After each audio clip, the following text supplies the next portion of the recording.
अरे इतना खतरा हो गया है धर्म पर, तो तुम अपने बच्चे को भेजने के लिए पढ़ने के लिए बाहर क्यों भेज रहे हो?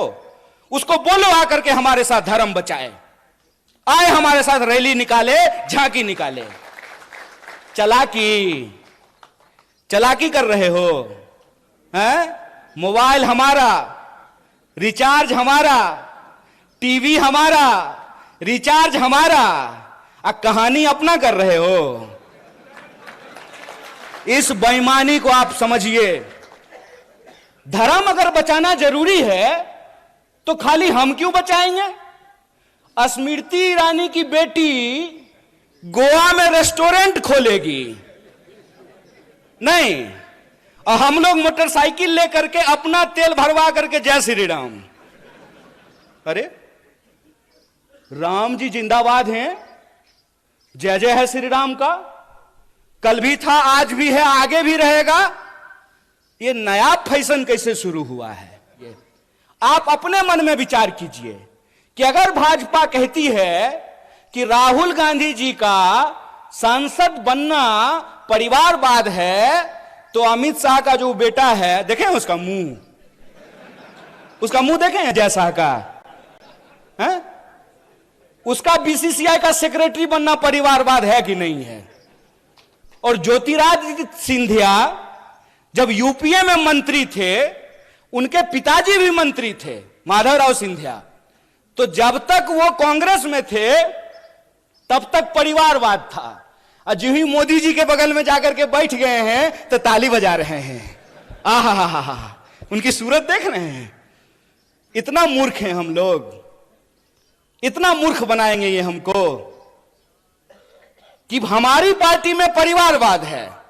जो ही आप आरएसएस में शामिल हो जाइएगा तो वो संघ परिवारवाद हो जाता है। अगर परिवारवाद गलत है चचा, तो संघ परिवारवाद भी गलत है। ऐसा नहीं होगा कि हमारे लिए परिवारवाद गलत है और आपके लिए परिवारवाद सही हो जाएगा। मैं ये एग्जाम्पल हमेशा लोगों को देता हूं कि सोनिया जी का कांग्रेस में होना और राजीव जी का कांग्रेस में होना परिवारवाद है, तो मेनका गांधी जी का और वरुण गांधी जी का भाजपा में होना परिवारवाद कैसे नहीं है? बताइए। एक गुजरात के गांधी सूट खोल दिए देश के लिए, एक गुजरात के मोदी 10 लाख का सूट पहन लिए दोस्त के लिए। यही हकीकत है ना। और कहते हैं कि एक गरीब प्रधानमंत्री बन गया है तो आपको अच्छा नहीं लग रहा है। नहीं, बहुत अच्छा लग रहा है। बस हम ये चाहते हैं कि जैसे आप गरीब हैं ना, वैसा ही गरीब इस देश का हर कोई बन जाए। हर कोई वैसा ही गरीब बन जाए कि चढ़ने के लिए उसके पास 8,500 करोड़ का हवाई जहाज हो, 15 करोड़ का कार हो, 10 लाख का सूट हो, 5 लाख का चश्मा हो, 2.5 लाख का कलम हो। हम चाहते हैं कि ऐसी गरीबी पूरे देश को मिल जाए। चोरी, इसको चोरी कहते हैं कि इस देश में कितनी बड़ी लूट चल रही है। अंबानी का एक दिन का जो इनकम है, एक दिन का बोल रहे हैं, एक दिन का, उसमें एक दिन के इनकम में 75 लाख, कितना? 75 लाख मनरेगा के मजदूरों को वेतन दिया जा सकता है। यह खेल हम नहीं समझेंगे। देश की आजादी को 75 साल हो गए हैं, 77वां स्वतंत्रता दिवस मनाया जा रहा है। ऐसा कैसे हो गया भाई कि 2-4 लोग बहुत अमीर हो गए और बाकी जो जनता थी वो जो है हर चीज के लिए तरसने लगी है। पहले क्या बोले थे?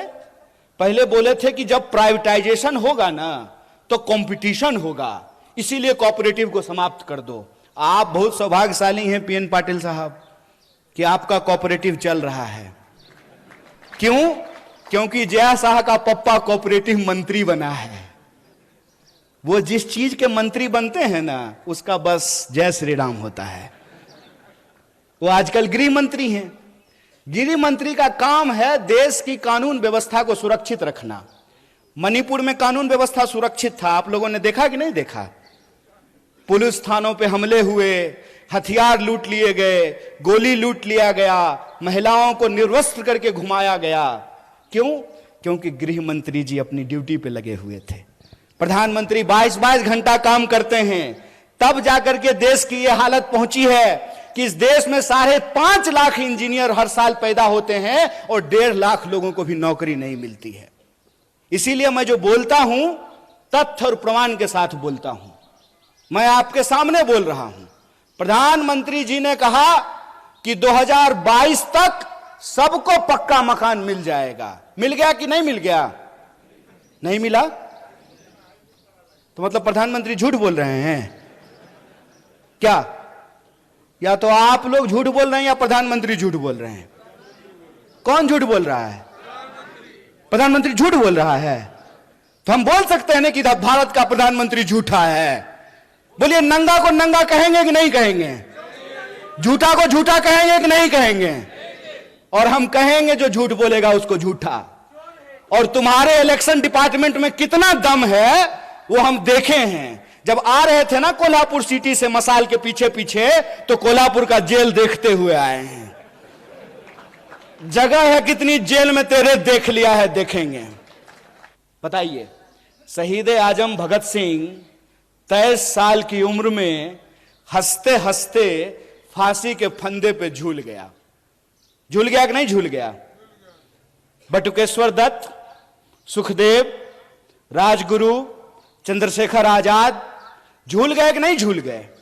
और आप जान लीजिए, जितने क्रांतिकारी थे उनका केस अगर कोई लड़ता था तो उस वकील का नाम पंडित जवाहरलाल नेहरू था। इस बात को याद रखिएगा।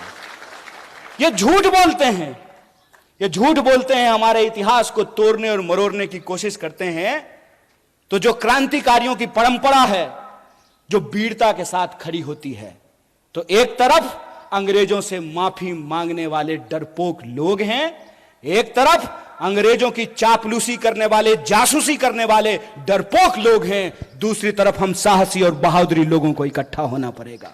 तो दूसरी लड़ाई है साहस और डर का, और तीसरी लड़ाई है कि वो समाज को हमेशा बांटने का काम करते हैं। हमेशा कभी जात के नाम पे बांटेंगे, कभी धर्म के नाम पे बांटेंगे। जहां धर्म होगा वहां धर्म का झगड़ा लगाएंगे, जहां धर्म नहीं होगा वहां जात का झगड़ा लगाएंगे। ये पहले क्या करते हैं? ये पहले ईडी भेजते हैं, इलेक्शन डिपार्टमेंट पहले जाता है, नेता को डराता है। अगर नेता डर गया तो तुरंत उसको भाजपा का खेस पहना करके उसके सारे अपराध को माफ करके, जैसे मान लीजिए पीएन पाटिल साहब और बंटी जी यहां बैठे हुए हैं, इनके घर पे भी कोई आया था मेहमान, इनको डराया था, तो जो ही ईडी जाती है तो ये चिल्लाना शुरू कर देते हैं, चोर है, चोर है, चोर है। डर करके जो ही अगर ये भाजपा में गए, साधु है, साधु है, साधु है, संत है, महात्मा है। अरे कमाल बात है भाई, ये आपकी आंख के सामने हो रहा है। इसीलिए मैं आपको कह रहा हूं, 3-4 राज्य बहुत महत्वपूर्ण है। एक तो आप सब लोग हैं ही महाराष्ट्र के, दूसरा जहां से मैं आता हूं बिहार। बिहार, बंगाल और महाराष्ट्र जय शाह के पप्पा का धड़कन बढ़ा दिया है, ऊपर नीचे चल रहा है उनका ब्लड प्रेशर कि क्या होगा अगर यहां पे इनका झूठ का पर्दाफाश हुआ तो यह नकली चाणक्य का बैंड बजने वाला है। इसीलिए मैं आपको कह रहा हूं कि यह मामला महाविकास अघाड़ी का नहीं है, यह मामला महाराष्ट्र के आम लोगों के आत्मसम्मान का है कि आप किसी को चुन करके, किसी पार्टी का प्रतिनिधि बना करके आप भेजते हैं अपना प्रतिनिधित्व करने के लिए विधानसभा या विधान परिषद या संसद में। उधर से उसका इलेक्शन डिपार्टमेंट आता है, 3-4 बार छापा मारता है। नेताजी अगर डर गए तो भाजपा ही हो लिए, अगर नहीं डरे तो कांग्रेस में रहे। तो आपको यह तय करना पड़ेगा कि इसका मुकाबला किसको करना है। इसका मुकाबला दल को करना है कि इसका मुकाबला देश को करना है, इसका फैसला आपको लेना है। और हमको लगता है कि यह बड़ी साजिश है।